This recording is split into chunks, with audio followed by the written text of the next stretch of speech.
Good. Welcome to Inside Saluki Women's Basketball with Coach Cindy Stein. I'm Kelly Burke, and happy early Valentine's Day to all of you. Thanks to all who are here in attendance for our live lunch taping earlier today, and hello to all of you listening tonight on 105.1 VZA. The Salukis now fourth place in the Valley and 2 games back a second. And Coach, let's start by recapping the weekend. First, the big win on Sunday over Bradley. You know, you guys led from start to finish in that one and had a balanced attack, but you know, what gave you optimism on Sunday about the way that you guys won? Well, I think that what I liked was just our energy level. And honestly, I think our kids always work hard. We don't always do everything that we're supposed to be doing, but for the most part, our effort, we've not had to coach effort yet. And I think that's what's really important is that, you know, they're always providing a lot of energy out there. They want to do the right things. And I just felt like our kids, they were so disgusted by Friday's game. I think that they are ready to play. Well, speaking of Friday's game, it was obviously a defensive slugfest and really kind of one of those gut check losses. How do you feel like they grew from just the emotions of that loss? Well, I think it's just a tough game because you can never get in sync, but that's what Illinois State does to you, and that's one reason why they're ranked, you know, nationally in defense is the fact that, you know, they make you play ugly, and you've got to play ugly better than they do, and we didn't get that done Friday. Well, you just mentioned the defense. You know, you only allowed 46 points per game this weekend. Where specifically have you made the most improvements on the defensive end? Well, I think the biggest thing, I think that we can get 5 kids on the floor playing defense. I think early on, you know, we did try to hide a couple people defensively. So I think that, you know, our team has made a great strides in being able to, you know, defend their person, learn how to trust each other better on the backside of it, on weak side help.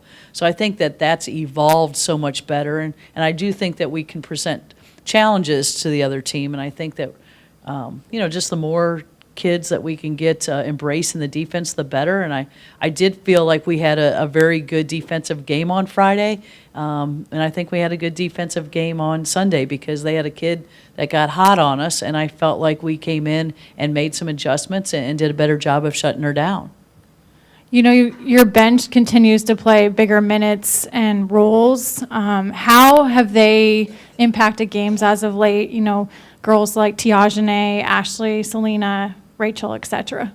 Yeah, I think our bench is doing a good job of, they're continuing to work hard in practice. You know, they're doing the little things they need to get more playing time. You know, we want them to be able to play more as well. You know, I would just say that the fact that they're coming in, and we always talk about defense and rebounding first. Don't come in thinking that you just light it up. We want them coming in, playing defense and rebounding for us, and then their shots will come.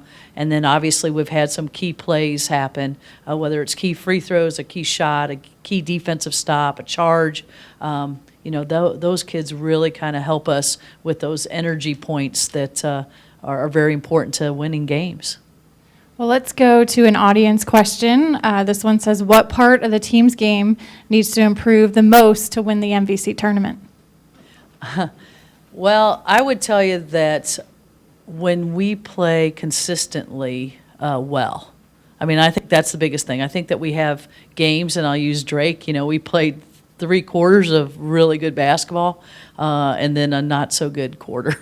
So, you know, and the same thing, you know, at Illinois State, I think we had a quarter where we played really well, and we had 3 quarters we didn't. So it's all just us being able to play at a high level consistently, and you've got to rely on a lot of kids on your team coming in and doing that together, you know, and I think that that's the biggest thing. I say to our staff all the time, I can't wait for the game when, you know, our post and our guards all have a big game at once.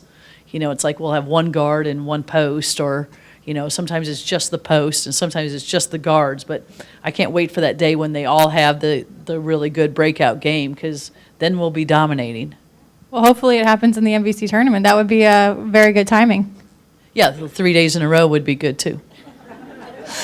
You know, you always joke with me that you purposely do not watch your players warm up for a variety of reasons, and I'll let you explain those. But, let's talk about what your typical pregame routine is. Honestly, I get down to the locker room and I write the stuff that on the board that we're going to be doing in the game, matchups and those kind of things, and then I'll come out and I like to watch the other team because honestly, I look to see if certain kids are traveling a lot in their shots because a lot of kids that shoot threes like to hop, so I'm going to be on the officials about that, on who to watch. Look to see a lot of teams do certain plays or certain emphasis within their offense during their warm-up, so I watch to see what they're going to be working on. But I absolutely do not watch our team because it usually gets me in a bad mood. I don't like to be in a bad mood before practice or before a game. And, it always seems like the other team's making all their shots and we're not making any. So, I just don't want to get all uptight. And I've figured out a long time ago that regardless of how we shoot in warm-up, it doesn't have anything to do with the game once the game starts. So that's why I tell our kids all the time, don't get all wrapped up in warm-ups when your shot's not hitting because it doesn't have anything to do with the game flow. And when you practice at a certain pace and you do that in a game, that's when your shots fall. So we just kind of stick to that. You have now seen everybody in the Missouri Valley Conference at least one time so far. What are your impressions of the league, about 2/3 of the way through the season? Well, I started out with, our league is actually very young.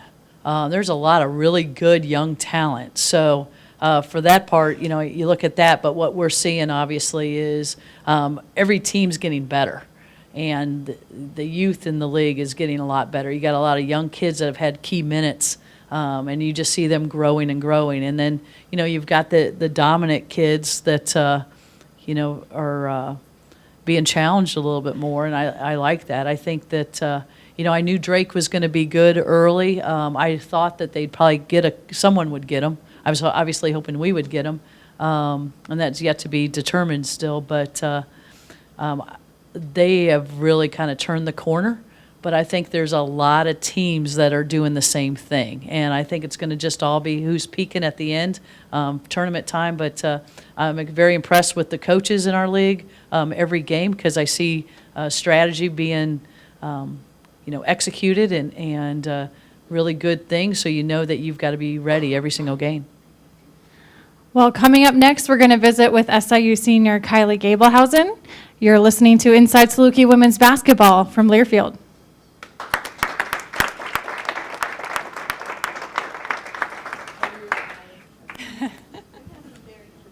Our effort, we've not had to coach effort yet. Thanks to all who are here in attendance for our live lunch taping earlier today. Hello to all of you listening tonight on 105. He's now 4th place in the Valley and 2 games back a second. And Coach, let's start.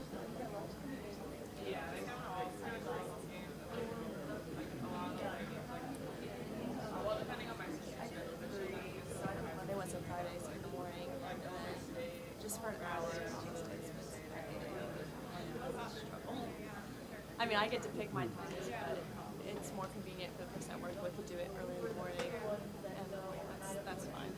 So once I get it over with, especially on Fridays, I have class at 9 and I'm done for the day. But then on Monday, Wednesdays, I have class at 2, so I still have a big gap, so I can go back in the afternoon if needed.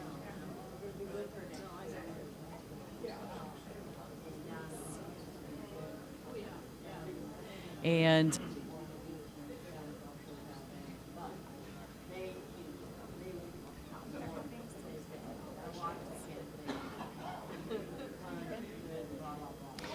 Welcome back to Inside Saluki Women's Basketball. I'm your host, Kelly Burke, and joined now by SIU's lone senior, Kylie Gablehausen. Kylie, first of all, I want to rewind a little bit and talk about, it's hard to believe you're a senior now. But let's go back to your freshman year and just compare, what your goals and expectations were coming in freshman year to now this season as a senior. Okay, well, my freshman year, I had just wanted playing time, and I came in intimidated just because there are so many great players. You had Diana, Cartasia, our seniors. like Mercedes and Ariel, and I'm like, oh my gosh, I'm going to be sitting on the bench this whole time. So my goal is just to get on the court and kind of do what I needed to do. You know, maybe if I had to score some games and I scored, or if they needed me to be a rebounder or make the extra pass, then it was to do that. And I think as I've grown and as I've gone through the years, now that I'm a senior, I kind of have all the roles that the older people had on my team when I was a freshman. So I had to be a scorer, I had to be a rebounder, I have to be a leader, and I have to talk. And so I have a little bit of a different focus each year coming into the season, and this year is kind of just all-around games compared to one or the other, just being a role player those initial like freshman, sophomore years. We have a lot of audience questions for you, so I want to get right to them. One of them asks you, what are your plans after graduation? So I'll be in PT school after graduation. I've had that decided since the fall, so I'll be at Bradley, actually. It actually starts in the summer, so I'll go right into school in June. And other than that, I don't really have any plans outside of that. Maybe help my high school back home with basketball a little bit. I know that team kind of struggles, but kind of be involved somehow with basketball when I'm back home. But again, Bradley's home for me, so I'll be living with my parents, and I'll be with my brother, actually. So get to spend a little bit more family time with them. What are your thoughts about moving back in with your parents? My butt heads a little bit. I mean, when you're down here and you get to do whatever you want on your own schedule and you don't have somebody telling you yes or no, and now I'll be back home. But my brother's been doing it for his rotations with pharmacy school, and he hasn't really had a problem. So it should be fine. If not, you know, there's apartments. But I probably won't. It should be fine. I think they're a little more easygoing now that we've grown up a little, but I'll be okay. We'll tell Mike Reese over there to edit out this part so your parents don't hear that on the radio. Well, speaking of your parents, one of the questions from the audience is, after you graduate, will your mom and dad still provide food for the team and coaches after each game? And for those that aren't aware, Kylie's mom is an incredible cook and brings all sorts of goodies and desserts after every game here. Yeah, my dad also got mad at me last time I didn't give him credit because he cooks and he also bakes stuff. So credit to him, but oh yes, when I'm home, they still baby my older brother with making him meals, and so they'll probably do the same for me. But team-wise, when they come back to Bradley, when they come back to Illinois State, maybe Drake, I'll be coming to those games, so I'm sure my mom won't come empty-handed. You and I had an interesting conversation the other day at practice. I had a pair of jeans on, and so Kylie and I are pretty similar builds and heights, and you asked me where I got my jeans because they were really long. So it made me think about just tall girl problems, and it's something that you can relate to. And so we'll hashtag it tall girl probs. What are some other tall girl problems that you have besides finding clothes?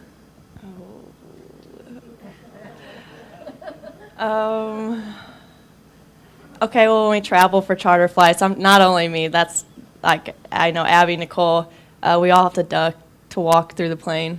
Trying to think what else. I guess cars, if you need more leg space or something like that, but for the most part, it's closed. There is an advantage, though, when it comes to obviously sports, but also at the store when you can reach the high shelves. So that's the advantage, but the disadvantage is just with the clothes most of the time, and then you also have people stare at you, or when you walk away from like a dinner table or something, people are like, oh my gosh, he's so tall. And you can still hear them, so, but that's probably there's nothing bad about that, but you know, you do get some looks. Let's go to another audience question. It says, what is your favorite memory this season?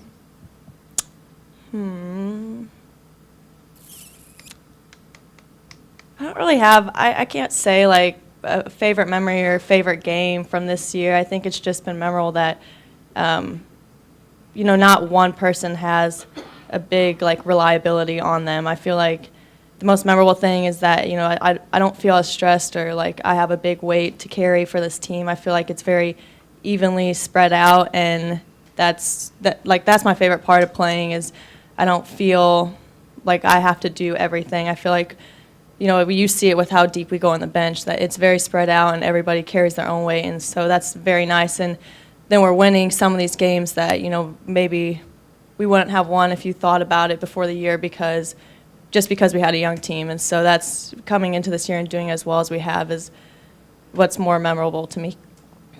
Sorry. No, go ahead. I just had a swallow. So. Well, Kylie Gabelhausen, thanks for joining us today, and we're excited to see what you do in the future. We'll be back with head coach Cindy Stein coming up after this. You're listening to Inside Saluki Women's Basketball from Learfield.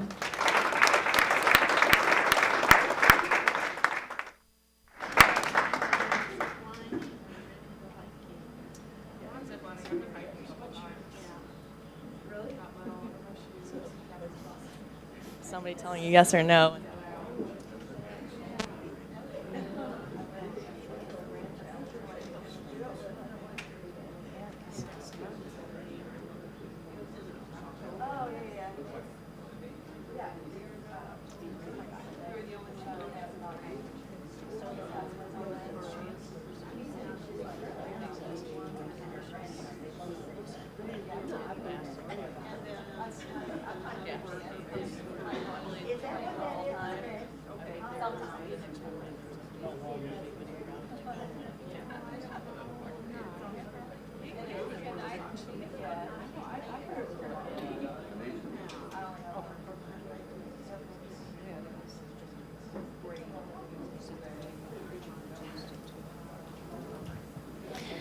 Welcome back to Inside Saluki Women's Basketball. Kelly Burke alongside the head coach Cindy Stein.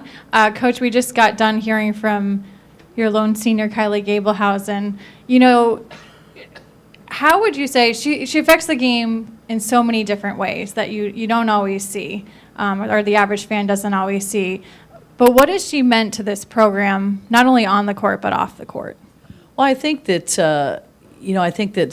as a staff, we're extremely proud of Kylie and the fact that, she's one of our first recruits, and she just embodies everything that we talk about that we want as a culture in our program. She's an outstanding student.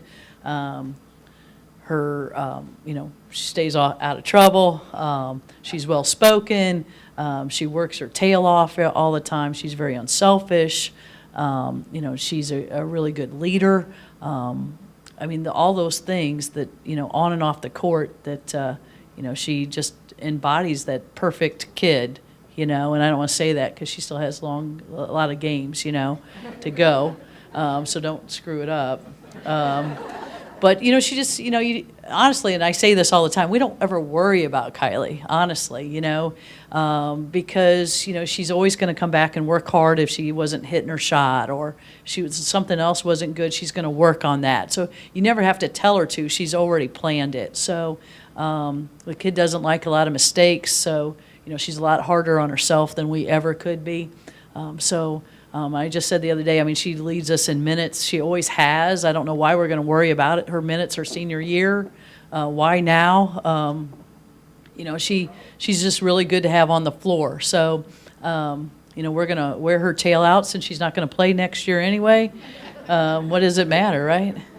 Well, and you had told me earlier before the show started, we were talking about tall girl problems in the last segment. You guys are going to save quite a bit of money on the eating bill. Absolutely. I think that our food bill, our meal plans, will be shortened tremendously without having to feed her. It's like every 2 hours she's hungry. So that's Odessa is going to love not having to plan on when Kylie gets hungry and what we need to have. Kylie, don't feel bad. My dad used to call me the bottomless pit, so I can relate to that. This past weekend, you had a couple of former Saluki players that were here in the stands, and Cartatia Macklin and Carly Corrigan was back as well from Memphis. After your former players graduate, how would you say your relationship with them evolves? Yeah, they like me a lot better now. But, it's always fun to see them. We've had people come back, alums that we did not coach, that just want to come back and watch our team and see the locker room and see the facilities. And I think that's just that special part of your program is when you have that happening, because those kids mean a lot to us. The alums always do. You want them to feel a special part of this. We always feel like we have a special group of young ladies, so we want them to, be definitely a part of that culture. But yeah, Cartasia and Carly, I mean, just tremendous people. They're a lot of fun. They're probably a lot funnier now than they were when they played, because it wasn't funny what they were talking about before. They're just, they love this team, and you know that you've done something right when they still want to come around and be around you. Looking ahead to this weekend, you guys start a 3-game road trip, and you will head up to Valpo and Loyola. What resonates to you from the first meeting with those teams, and what do you feel like are a couple keys to getting a pair of wins this weekend? I think the biggest thing that we've got to do is, we can't underestimate them, regardless of where they are in the standings, and I think that sometimes we tend to do that. Both of them gave us problems when we played them here, so obviously we've got to make sure we're executing the game plan. We got to come out with a lot of energy, the same way that we would for anybody. We talk about playing a championship caliber every single game. I think if we do that, we're fine. We just got to have everybody ready. The Winter Olympics are going on right now. What are a couple Winter Olympic sports that you particularly enjoy watching? Wow, that's I like watching the downhill skiers on how fast they go and stuff like that. Their suits are a little weird to me, but and how they got to crawl across some pole to get out there on the ledge, but I think that's a little weird. I like the figure skating as well. I saw the archery yesterday. I'm not a fan, but because I don't get it.